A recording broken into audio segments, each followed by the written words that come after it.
नमस्कार दोस्तों, मैं रामदास गौतम। दोस्तों, आज फिर से स्वागत है हमारे एक न्यू वीडियो में। और आज के वीडियो में हम सीखने वाले हैं अच्छे शख्सियत बनने के कुछ महत्वपूर्ण तरीके, जो कि भगवान बुद्ध के कहानी से ये रिलेटेड है।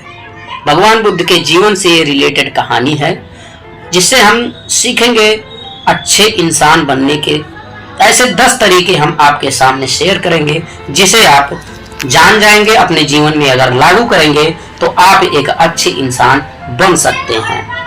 कहते हैं कि जिसे उड़ना सीखना हो उसे सबसे पहले खड़ा होना, चलना और दौड़ना आना चाहिए। तो दोस्तों, देर ना करते हुए, दोस्तों, वीडियो में आगे बढ़ने से पहले मैं एक छोटा सा रिक्वेस्ट करूंगा कि अगर आप हमारे चैनल पर नए हैं तो चैनल को सब्सक्राइब कर लीजिए, बेल आइकन ऑन कर लीजिए, ताकि आने वाले हर वीडियो की नोटिफिकेशन आप तक सबसे पहले पहुंचे। तो दोस्तों, वीडियो पसंद आए तो अपने दोस्तों में शेयर जरूर कीजिएगा। तो आइए हम बढ़ते हैं कुछ महत्वपूर्ण कहानी की तरफ। तो दोस्तों, 25 कहानी आपको हम शेयर करने वाले हैं अच्छे शख्सियत बनने के कुछ 10 नियम। तो उसमें से पहला नियम है दोस्तों, हमारा पहला नियम बताता है भगवान बुद्ध का ये पहला नियम बताता है कि जिम्मेदारी स्वीकार करें। दोस्तों, आज हम लोग देखते हैं बहुत से लोग ऐसे होते हैं, जॉब करने वाले या किसी के घर नौकरी करने वाले, तो वो लोग अपने काम को जिम्मेदारी नहीं स्वीकार करते हैं, अपनी जिम्मेदारियां नहीं निभाते हैं, कैसा भी करके काम और वहां से निकल जाते हैं। तो दोस्तों, आप जिस भी क्षेत्र में काम करना चाहते हैं, आगे बढ़ना चाहते हैं, सफल होना चाहते हैं, सक्सेस होना चाहते हैं, तो आपको अपनी उस काम को लेकर के आपको जिम्मेदारियां स्वीकार करनी होगी। जब आप जिम्मेदारियां नहीं स्वीकार करेंगे तो आप जिंदगी में कभी आगे नहीं बढ़ पाएंगे। दोस्तों, देखिए, बहुत से लोग ऐसे होते हैं जो लोग जिम्मेदारियां नहीं कबूल करते हैं, वो लोग आगे वाले को सीधा जवाब देते हैं कि हर कोई ऐसा ही करता है, या ऐसे तो कोई नहीं करता है, या तुम्हारा दोष है। कोई काम खराब हो गया तो बोलता है ये हमारा काम नहीं है, ये हमसे नहीं हुआ है। ऐसी सारी बातें बोल करके और वो निकल जाते हैं। तो दोस्तों, ये सब चीजें बहुत ही जीवन के लिए हमारे जीवन में जो भी सक्सेस हमें पाना है उसके लिए हानिकारक पैदा होती है। तो हमें उससे बचने के लिए सबसे पहले हमें अपनी जिम्मेदारियों को स्वीकार करना चाहिए। और इसके बाद में दोस्तों, इनका दूसरा नियम बताता है कि औरों की परवाह करें, यानी दूसरों की चिंता करें। जैसे आप घर हो, परिवार हो, रिश्तेदार हो, भाई बंधु हो, समाज हो, कोई भी क्षेत्र हो, कोई भी हो, सबकी परवाह करनी चाहिए। हमें उनकी परवाह करनी चाहिए। एक छोटी सी कहानी मैं लेता हूँ, उस कहानी के माध्यम से हम आप तक पहुंचाना चाहेंगे कि उस कहानी के माध्यम से आप जानेंगे कि दूसरों की परवाह कैसे किया जाता है। एक 10 साल का लड़का था। वो 10 साल का लड़का एक होटल में जाता है और वहां पर वो आइसक्रीम लेता है। दोस्तों, जब वो आइसक्रीम लेने के लिए जाता है तो उसके पास सिर्फ और सिर्फ 75 यानी 75 पैसे होते हैं। तो वो जाकर के वेटर को पूछता है कि आइसक्रीम कितने की है। तो वेटर बोलता है कि आइसक्रीम 75 पैसे की है। उसने कहा कि नहीं, मुझे ये बड़ा वाला नहीं चाहिए, मुझे एक छोटा वाला आइसक्रीम दे दो। वो कितने की है? उसने बोलता है ये 65 का है, यानी 65 पैसे का है। अब वो उस 65 पैसे का आइसक्रीम लेता है और वहीं पर बैठे बैठे खाता है, और खाने के बाद वो होटल से बाहर निकल जाता है। जब वो वेटर उस प्लेट को उठाने जाता है, तब देखता है कि प्लेट के नीचे वो 10 पैसा उसका रखा हुआ है, जो लड़का ने टिप के तौर पे रख के गया था। दोस्तों, यहाँ पर देखिए, उस लड़के ने अपने बारे से ज्यादा उस वेटर के बारे में, उसके बारे में सोचा, उसके टिप के बारे में सोचा कि अगर मैं 75 पैसे का लेकर आइसक्रीम खा लूंगा तो इसका टिप मैं कैसे दूंगा, और वो टिप नहीं दे पाएगा। इसके लिए वो अपने से ज्यादा सबसे पहले उसके बारे में सोचा, उस वेटर के बारे में सोचा, और उसको बोल के नहीं, उसको इस तरीके से समझा कि उस पैसे को 10 पैसा बचा करके और उसके प्लेट के नीचे रख के चला गया कि जब वेटर आएगा प्लेट उठाने तो उसके हाथ में ये चला जाएगा। तो दोस्तों, इस कहानी से हमें यही सीख मिलता है कि हमें दूसरों की परवाह करना चाहिए। जब हम दूसरों की परवाह करेंगे, दूसरों की चिंता करेंगे, तो वो भी हमारे लिए आकर्षित होगा, हमें जानेगा, हमें मानेगा और हमारे अंदर जो कुछ अच्छा गुण रहेगा वो दिखेगा और वो हम पे मतलब अपना प्यार आशीर्वाद ऐसे बनाए रखेगा। तो ये हमारा दूसरा नियम कहता है कि औरों की यानी दूसरों की परवाह करना चाहिए। और हमें तीसरा चीज सिखाता है, सबकी जीत के बारे में सोचे। दोस्तों, सबकी जीत के बारे में सोचे, इससे ये पता चलता है कि लोग यहाँ पर आते हैं और लोग अपने ही बारे में सोचते रहते हैं, अपने ही आगे बढ़ने के बारे में सोचते रहते हैं। बहुत से लोग ऐसे होते हैं जो कि दूसरों के बारे में कुछ सोचते ही नहीं है। दूसरों का नुकसान करके और अपना भला कर लेना ये कोई बड़ी बात नहीं है। भगवान बुद्ध कहते हैं कि हमें सफल होना है, सफलता तक हमें जाना है, हमें सक्सेस होना है, लेकिन दूसरों को नुकसान करके और खुद सक्सेस होना ये महत्व का काम नहीं है, ये गलत काम है, इससे बचें। तो दोस्तों, हमें अगर आगे बढ़ना है और खुद को आगे तो बढ़ना ही है और हमारे साथ जो लोग हैं, हमारे पीछे जो लोग हैं, उनको भी लेकर के आगे बढ़ना बहुत जरूरी है। तभी हम सक्सेस अपना पा सकते हैं, तभी हम आगे बढ़ सकते हैं दोस्तों। और इसके बाद में हमारा चौथा नियम बताता है, चौथा सीख ये बताता है कि अपने शब्दों को सावधानी से चुने। कई लोग ऐसे होते हैं दोस्तों, जब वो बातें करते हैं एक दूसरे से तो रिस्पेक्टेड बात नहीं करते हैं, मतलब उस बोलेंगे तो सही लेकिन सामने वाले को बहुत ही कड़वा लगेगा, बहुत ही मतलब कड़क लगेगा कि ये आदमी गलत बोल रहा है, यह आदमी ठीक नहीं बोल रहा है, मतलब उसके हर एक बात उसको सामने वाले को बुरा लगेगा। इसके लिए कहते हैं कि अपने शब्दों को सावधानी से चुने। जब हम अपने शब्दों में सुधार लाएंगे, अपने शब्दों को सावधानी से चुनेंगे, तब सामने वाला हमें भी रिस्पेक्ट देगा और हमारे बातों को ध्यान से सुनेगा और उसको हमारे बातों में कुछ वजन भी दिखेगा।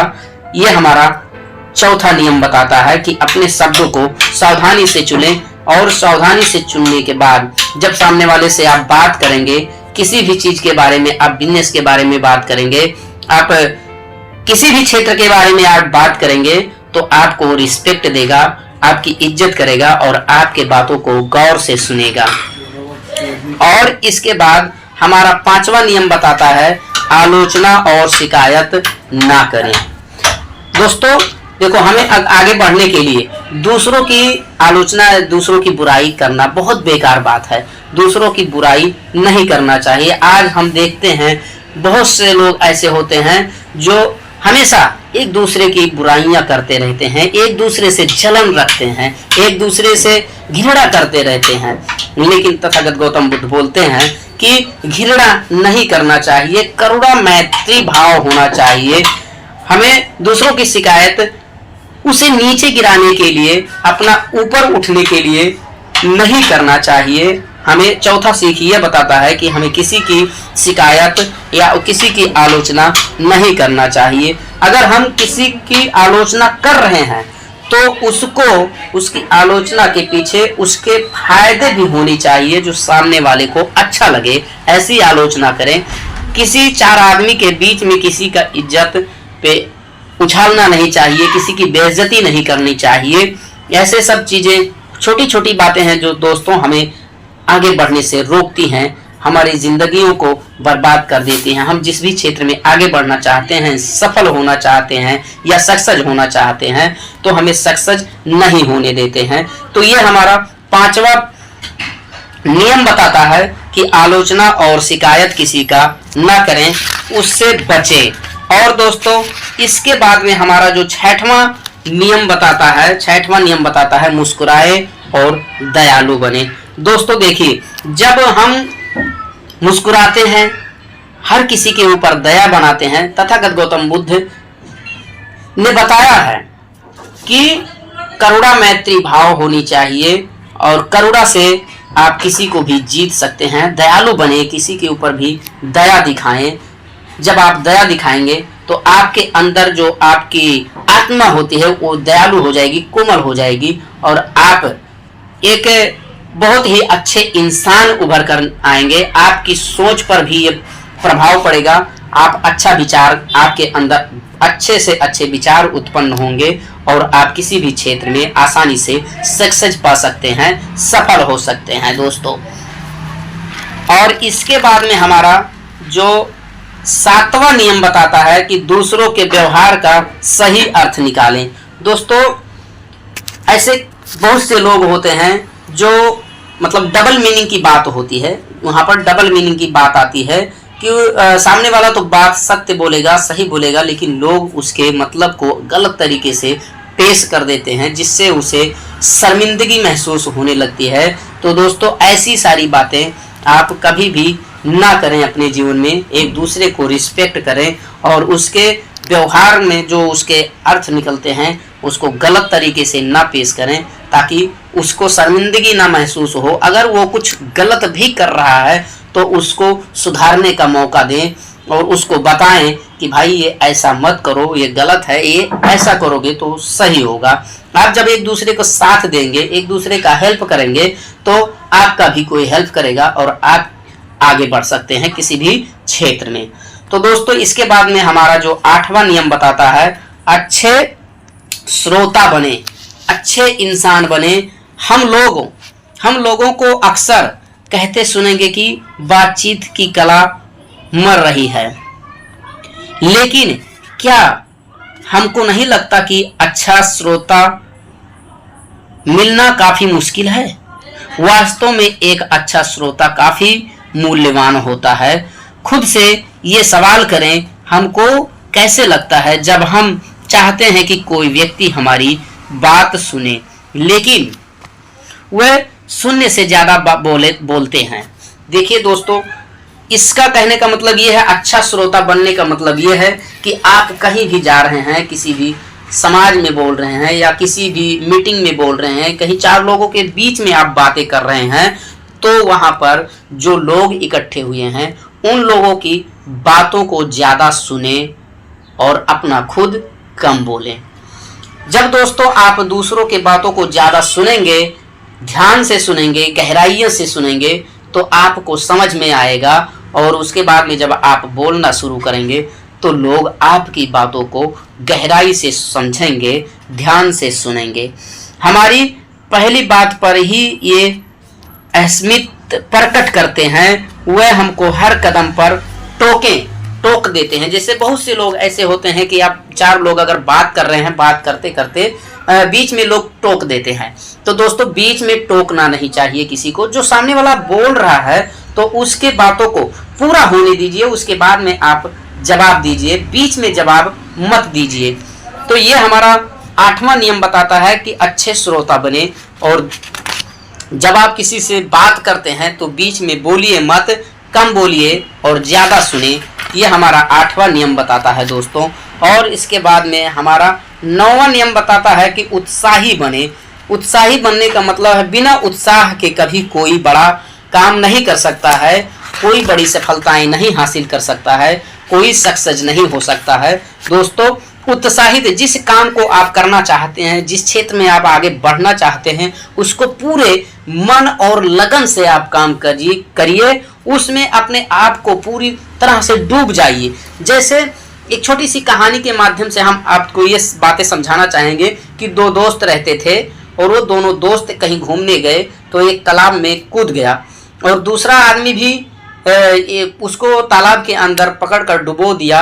और डुबोने के बाद में जब वो नीचे छटपटाने लगा तो उसको बाहर निकाला, और बाहर निकालने के बाद में वो बोलता है, दोस्त जब मैं तुमको पानी के अंदर दबाया हुआ था तो आपको क्या फील हो रहा था, आप कैसा महसूस कर रहे थे, आपको किस चीज़ की ज़्यादा ज़रूरत थी? तो उसने बोला कि जब मैं पानी के अंदर था तो मुझे सिर्फ एक सांस की जरूरत थी। मेरा पूरा सब कॉन्शियस माइंड और कॉन्शियस माइंड मतलब पूरा ध्यान हमारा एक सांस पर टिका हुआ था कि हम कहीं से एक सांस मिल जाए मुझे, नहीं तो मेरी जिंदगी खत्म हो जाएगी। तो इसी तरह से दोस्तों ये है कि हम जिस क्षेत्र में काम करना चाहते हैं तो हमारे अंदर वो दृढ़ इच्छा, वो उत्साह होनी चाहिए कि हमें इस काम में सक्सेस होना है तो सक्सेस होना है, हमें सफल होना है तो सफल होना है। ये हमारा 9वां नियम बताता है कि आप उत्साहित बने। और इसके बाद में दोस्तों हमारा जो 10वां नियम है कि ईमानदारी और सच्चाई का प्रशंसा करें। इसका मतलब यह है कि दोस्तों कोई भी हो, जब आपके सामने वाला हो उसके ईमानदारी का प्रशंसा करें, उसके समझदारी का प्रशंसा करें, सामने वाला जो काम कर रहा है उसकी बड़ाई करें कि ताकि वो खुश रह सके, और जब वो खुश रहेगा तो और भी ज्यादा काम करके देगा आपको, आपके बातों को मानेगा, आपके हर बात पर वो ध्यान देगा। और जब उसके कामों में आप कमियां निकालते रहेंगे, उसके बातों में कमियां निकालते रहेंगे, तो वो आप पर कभी भी ध्यान नहीं देगा और आपके तरफ वो अट्रैक्ट नहीं होगा, आपके बातों को ध्यान से सुनेगा ही नहीं, गौर नहीं करेगा, इग्नोर करके वो चला जाएगा। तो दोस्तों, ये था हमारा 10 नियम, जो अच्छे शख्सियत बनने के 10 नियम थे, वो हमने आपके सामने रखा है। और इन 10 नियमों को आप नियमित रूप से अगर फॉलो करेंगे तो आप अपने जीवन में दोस्तों बड़ी से बड़ी सफलताएं हासिल कर सकते हैं और आपको सफल होने से कोई भी रोक नहीं सकता है। तो दोस्तों, आज का वीडियो यहीं पर हम समाप्त करते हैं, फिर मिलेंगे एक अगले वीडियो में। जब तक के लिए आप स्वस्थ रहिए, मस्त रहिए और अपने काम में व्यस्त रहिए। Thank you so much.